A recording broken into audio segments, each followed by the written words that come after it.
All right, everyone, we're going to do a quick little deep dive, and we're going to see how illiterate I actually am.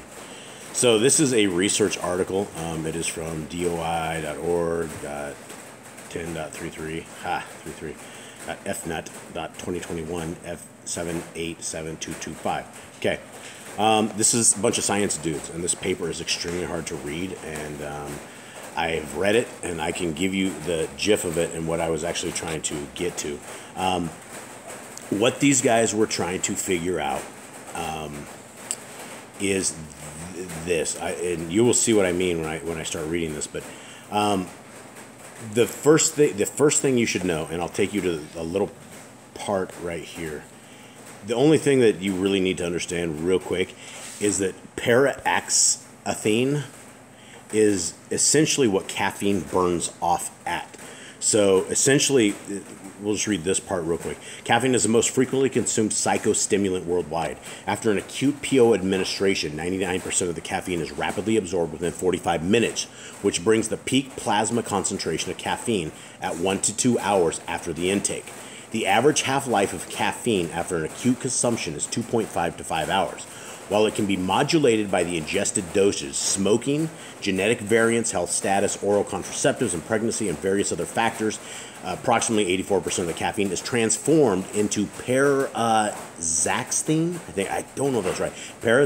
Paraxanthine through the process of 3-methyl demethylation by the heptic cytochrome P40-1A2 enzyme.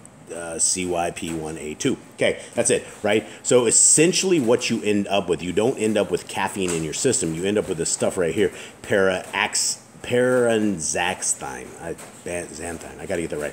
Okay, so what this entire bunch of university people, and these are the people that wrote this end research on what this is.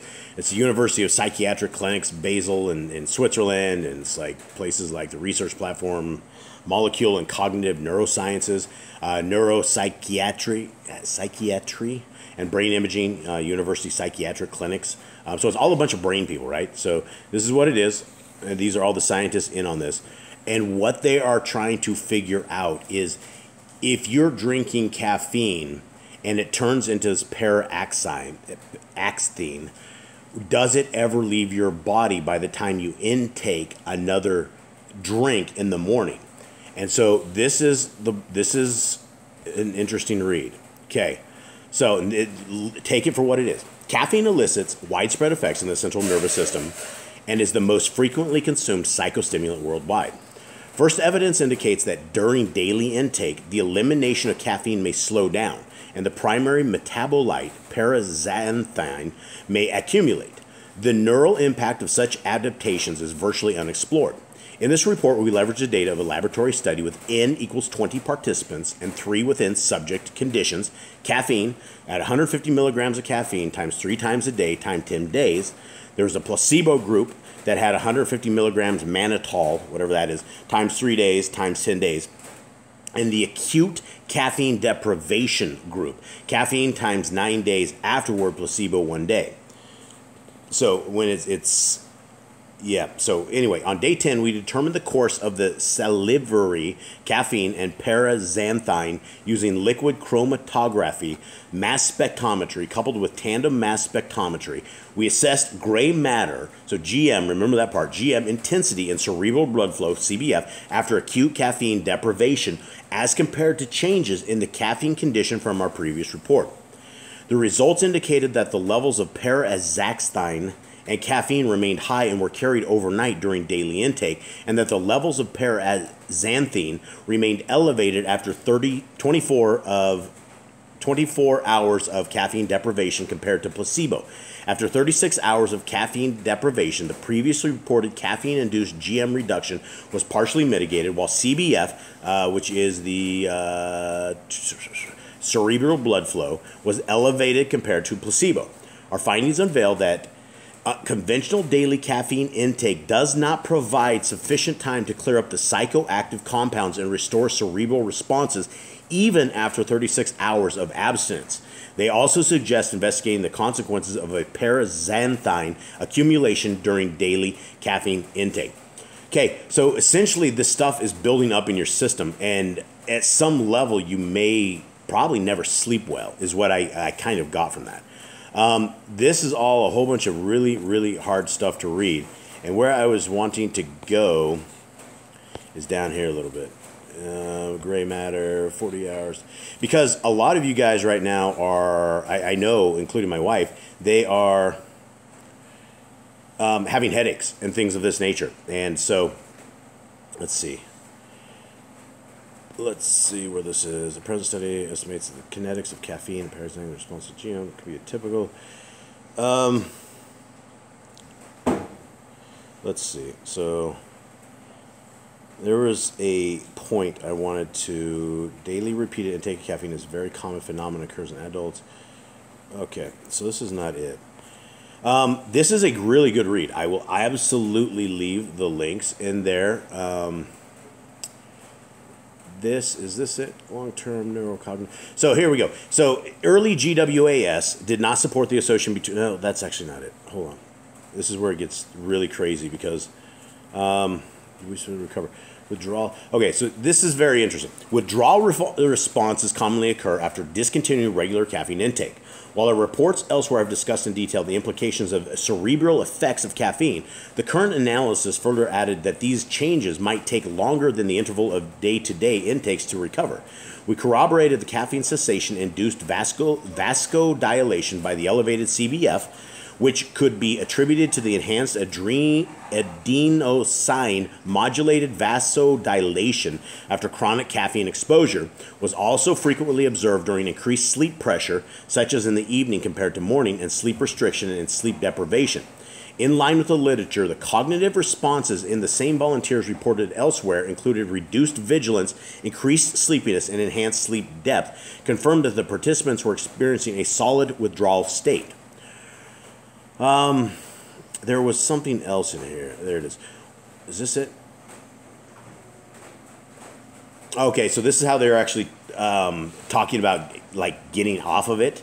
While combating withdrawal symptoms are often the reason to consolidate the daily repeated consumption of caffeine, the typical daily repeated caffeine intake, however, is unlikely to provide enough time for a full withdrawal-driven restoration. The first evidence from our observation in the overnight residuals of caffeine and paraxine levels, which were measured at 17 hours after the last intake. Furthermore, during the 24 to 43 hour of caffeine deprivation, while the caffeine levels were nearly cleared, the paraxine levels remained elevated. In other words, a repetition of intake shorter than this time window is most likely to be sufficient for the full elimination of both caffeine and paraxine. So this is stuff, this is a hardcore drug. When you look at this kind of stuff and you look at the effects of it and look how long it stays in your system and what it does. And this is all these people, the brain science people, they're all the ones trying to figure this stuff out. There was one more point. Okay, so let's see what the significance says. Caffeine is consumed on a daily basis among 80% of the worldwide population. It is of importance to be aware that daily consumption, even merely in the daytime, can accumulate exposure to the psychostimulant and prevent the body from full recovery. The in-progress recovery from a reduced GM and the elevated CBF after 36 hours of caffeine cessation entails a longer time required for full restoration than the conventional repetition of daily intake. On the other hand, the accumulation of paraxanthine underscores the importance to investigate its cognitive and physiological effects, which may be responsible for long-term outcomes of chronic exposure to caffeine. I'll try this one. Methodologically, the adaptive metabolism also suggests a careful consideration to translate acute effects of caffeine onto daily usage. Finally, responses of GM and CBF in both the caffeine condition and after 36 hours of caffeine deprivation emphasize the importance of restricting caffeine intake when studying cerebral morphometry and neurovascular activities. This is the thing, right? And I think somebody was telling me that it didn't matter, that blood flow wasn't restricted in your head. I think it's the same guy that said I was like a religious zealot or something. But when you are dealing with CBF, cerebral blood flow, right? And this is what comes back, your cerebral blood flow. When you stop drinking caffeine and the paraxine comes out of your system, you recover, right? Your brain has to go through a change, a complete change. And if you have extended use, even with 1 cup of coffee, it says it affects all sorts of stuff, and it builds up over time. And so over time, this has got to be something completely unhealthy. So, this is more stuff, just research that I'm finding out, researching. I find it interesting, and I know people at 153news.net will find this interesting. And everything I can research about caffeine tells me it is very dangerous. And I know there's guys like, oh, it keeps you alive and does. It may do something somewhere, but by the time your heart and your vessels and your brain recover from this kind of damage, it doesn't matter what it's going to save because you're going to be dead from the effects of that. So that's it. Hope you guys have a good day. I'm out.